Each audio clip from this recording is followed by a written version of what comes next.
പിതാവിനും പുത്രനും പരിശുദ്ധ റൂഹായിക്കും സ്തുതി, ആദ്യം മുതൽ എന്നേക്കും തന്നെ ആമേൻ. ഇന്ന് ജനുവരി 21 ബുധൻ. യോഹന്നാന്റെ സുവിശേഷം 15-ാം അധ്യായം 1-ാമത്തെ വാക്യം. ഞാൻ സാക്ഷാൽ മുന്തിരിവള്ളിയും എൻ്റെ പിതാവ് തോട്ടക്കാരനും ആകുന്നു. നമ്മുടെ ഈ വചനത്തിൽ യേശു ഉപയോഗിക്കുന്ന മുന്തിരിവള്ളി എന്ന പ്രതീകം യഹൂദന്മാരുടെ സാമൂഹ്യവും മതപരവുമായ പശ്ചാത്തലത്തിൽ വളരെ ഗൗരവമുള്ളതാണ്.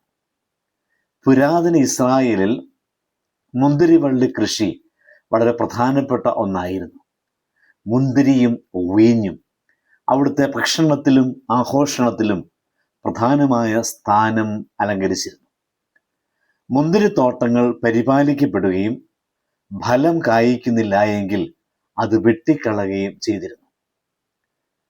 വേദപുസ്തകത്തിലെ പഴയ നിയമത്തിൽ ഇസ്രായേൽ ജനം പലപ്പോഴും ദൈവത്തിൻ്റെ മുന്തിരിത്തോട്ടം അല്ലെങ്കിൽ വള്ളി എന്ന് വിളിക്കപ്പെട്ടിട്ടുണ്ട്.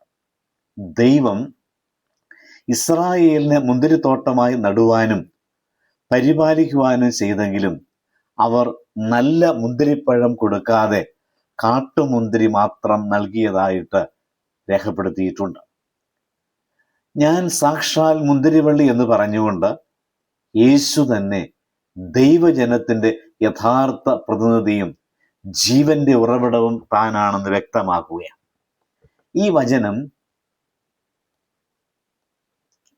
യേശു തമ്പുരാൻ തൻ്റെ ശിഷ്യന്മാരെ തൻ്റെ വിടവാങ്ങലിനായി തയ്യാറാക്കുന്ന അനുഭവത്തിൽ സൂചിപ്പിക്കുകയാണ്. അതുകൊണ്ടാണ് യേശുക്രിസ്തു അവരോട് വീണ്ടും വീണ്ടും ശക്തമായി ആവശ്യപ്പെടുന്നത് വള്ളിയിൽ തുടരുന്ന വിശ്വാസികളായി തീരുക. വള്ളിയുടെ കൊമ്പുകൾ പോലെ വിശ്വാസികൾ ക്രിസ്തുവിൽ നിന്നാണ് ജീവൻ ലഭിക്കുന്നത്. കൊമ്പ് വള്ളിയിൽ ചേർന്നില്ല എങ്കിൽ അത് വാടിപ്പോകും. അതുപോലെ ക്രിസ്തുവിൽ ചേർന്ന് തുടരാത്തവർ ആത്മീയമായി മരിച്ച അവസ്ഥയിലായിത്തീരും. കൊമ്പ് വള്ളിയിൽ ചേർന്നിരിക്കുമ്പോഴേ ദൈവത്തിന് പ്രസാദകരമായ ഫലങ്ങൾ അവിടെ നിന്ന് ഉണ്ടാകുകയുള്ളൂ. ക്രിസ്തുവിൽ നിന്ന് വേർപെട്ടാൽ ആത്മീയമായ മരണം സംഭവിക്കും. പ്രാർത്ഥന, വചനധ്യാനം, വിശുദ്ധ കുർബാനയിലെ സംബന്ധം, സഭയിലെ ആത്മീയ പങ്കാളിത്തം, ഇതെല്ലാം നമുക്ക് യേശുവിൽ നമ്മെ തുടരാൻ അനുവദിക്കുകയാണ്. യേശുവിനോടുള്ളതായ സജീവ ബന്ധമില്ല എങ്കിൽ നമ്മുടെ ജീവിതം ആത്മീയമായി ശൂന്യമായ അവസ്ഥയിൽ എത്തിച്ചേരും. ദൈവത്തിൻ്റെ പരിചരണം അനുഭവിച്ച് ഓരോ ക്രിസ്ത്യാനിയും ജീവിക്കുവാൻ ഉദ്ദേശിക്കുന്നു എന്നിവിടെ വെളിപ്പെടുകയാണ്. ക്രിസ്ത്യാനികൾ ദൈവത്തിൻ്റെ മഹത്വത്തിനായി ജീവിക്കേണ്ടവരാണ്. ചിലപ്പോൾ കഷ്ടതകൾ, ശിക്ഷണങ്ങൾ ഒക്കെ നമ്മളുടെ ജീവിതത്തിൽ ഉണ്ടായേക്കാം. അതിലൂടെയൊക്കെ നാം ആകുന്ന ഓരോ വിശ്വാസികളെയും ശുദ്ധീകരിച്ച് കൂടുതൽ ഫലപ്രദമാക്കാനായിട്ടാണ് അങ്ങനെയുള്ളതായ പരീക്ഷണങ്ങൾ എന്നത് നാം ഉൾക്കൊള്ളണം.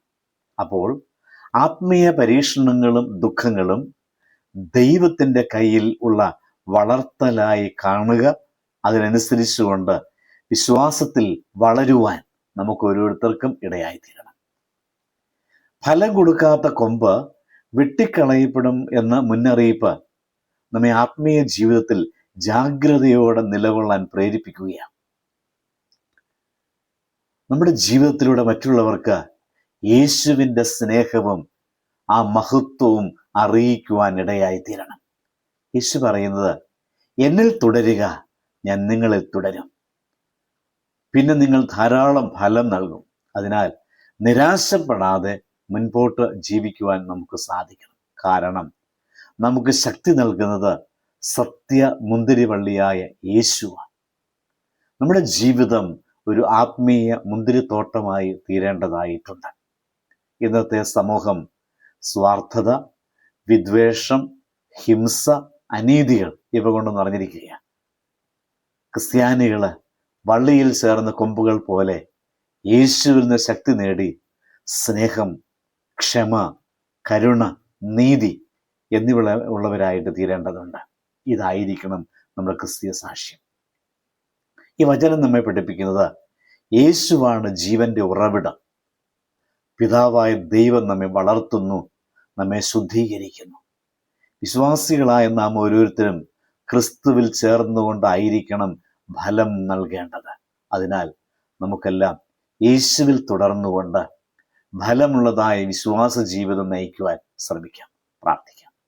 സത്യമുന്തിരിവള്ളിയായ കർത്താവെ, ഞങ്ങളെല്ലായ്പ്പോഴും നിന്നിൽ ചേർന്ന് നിൽക്കുവാൻ അവിടുന്ന് ഞങ്ങളെ അനുഗ്രഹിക്കണമേ. ഞങ്ങളുടെ ജീവിതം നിന്റെ സ്നേഹത്തിലും കൃപയിലും നിറഞ്ഞ് നല്ല ഫലം ഉണ്ടാകുവാൻ ഞങ്ങളെ സഹായിക്കണമേ.